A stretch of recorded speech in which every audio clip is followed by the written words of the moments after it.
Hey out there, there's another tutorial for you. As always, there's my disclaimer right down there. Watch that once if you've never seen it before watching my tutorials, please. And for this one, the deck of cards goes into this wine glass here. They're out of my hands, I can't manipulate them in any way that way. And I have my handkerchief here.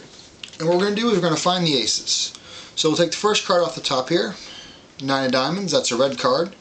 Goes on the front. So a little wave of the handkerchief, and the first of the red aces jumps to the front there in front of the 9. We'll put this on the back, and another little wave, and the second red ace appears again right there in front of the 9. So let's get another card off the front here. 4 spades, perfect, a black card. Put that on the front, and just another little wave, and the first of the black aces appears in the front.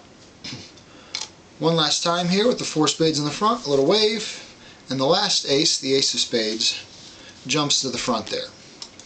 Now, a lot of you like impromptu magic. This one is not impromptu at all, unfortunately, not just because of the props, but people want to know how this was done, so I'm going to tell you.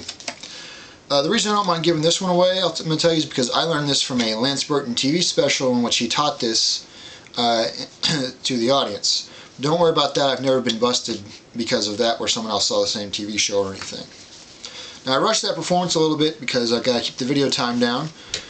I have a performance only one I did a while back. It's on my videos section if you want to look at a better performance. When you do this, you should be standing. I'm at a table here, just for convenience of the teaching, but it's more natural if you're standing and be holding the glass the whole time, and you can just drape this over your shoulder or your arm when you want to set it down. For your wine glass here, this particular one is plastic. I got this at Target for about $2. If you've got one at home that'll work, it's glass or something, that's fine. It needs 3 things with the wine glass. It needs to be able to hold a deck of cards, obviously. It needs to have a long stem like this. You'll see why in a minute. And it needs to be plain with no logos or emblems or anything on it. No pattern of any kind. Now you're going to have 2 regular cards. A red number card and a black number card, doesn't matter what you use. I'd suggest number cards and not face cards because they're only a single color here. They're plainer, less distracting to the audience. And those are regular cards. Now you need a matching pair of cards from another deck, and you're going to glue them together. These are glued together so that they're back to back, so you like a double face card that matches these 2. I glued these together with a glue stick like this. You can get these at Walmart or any craft or office supply store probably. And the reason I use that instead of like Elmer's glue or something, because it's very dry. These are paper. If you put something like Elmer's that's real wet, there's a good chance they're going to warp up real bad on you, and you're not going to like that because they do need to lay flat. You can't use these for other tricks because they're too stiff when glued together like this, but these are only for this trick really. Same deal as with this, is you're going to glue your black aces and your red aces together the same way. When you do the black aces, I would recommend you make sure that your center deals are facing the same way. That way when you produce the aces you can have them face up every single time. It just looks a little nicer. So here's the setup. You have your rest of your deck that's just a regular deck, and you take your regular 4 of spades or whatever your black card you're using, goes face up on top of that.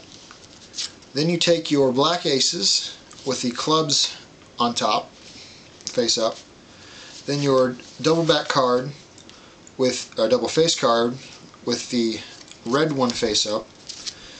Your red aces, either way with these really, just so that your heart and club are the same way. And then your regular red number card goes face down on top of all of that. So the deck looks normal when you're holding it in your hands. You're just not able to fan through it.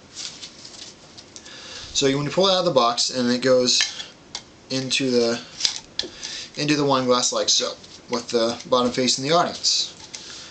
And then you pull this first card off the top. You look at it. You'll know what it is ahead of time, but you look at it as though you wouldn't. Say it's the 9 of diamonds or whatever. Say we'll find the red aces, and then you wave and the first ace appears. Oh, and then I can wave again and change it back to the 9. And the way this is working, this is the reason you need the stem, is all I'm doing is spinning the wine glass around. Very simple. But the idea is you want to have it covered for as brief a time as possible and have your spins, try to get them as perfect as possible. You need to practice this a little bit in front of a mirror to make sure you get it down good, because you don't want to be going like that where you're not covering the motion properly or your spins are coming out funny like this. You want them to be quick and clean. It's more important that they be clean and the motion completely covered than you do it quickly. So it's more important to be a little slower and have it look perfect than if you're fast and it looks, suspicious or wrong somehow. Like so. But the trick is pretty much self-working, really, once you get the spin down. Take the first card off, you do the spin, and when you pick it up and show the 9 of diamonds here, because see, this is the other 9 of diamonds, and you set it back on the top.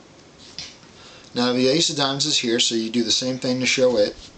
Lift it up to show the 9 of diamonds, put it back on the front, then you pull this off.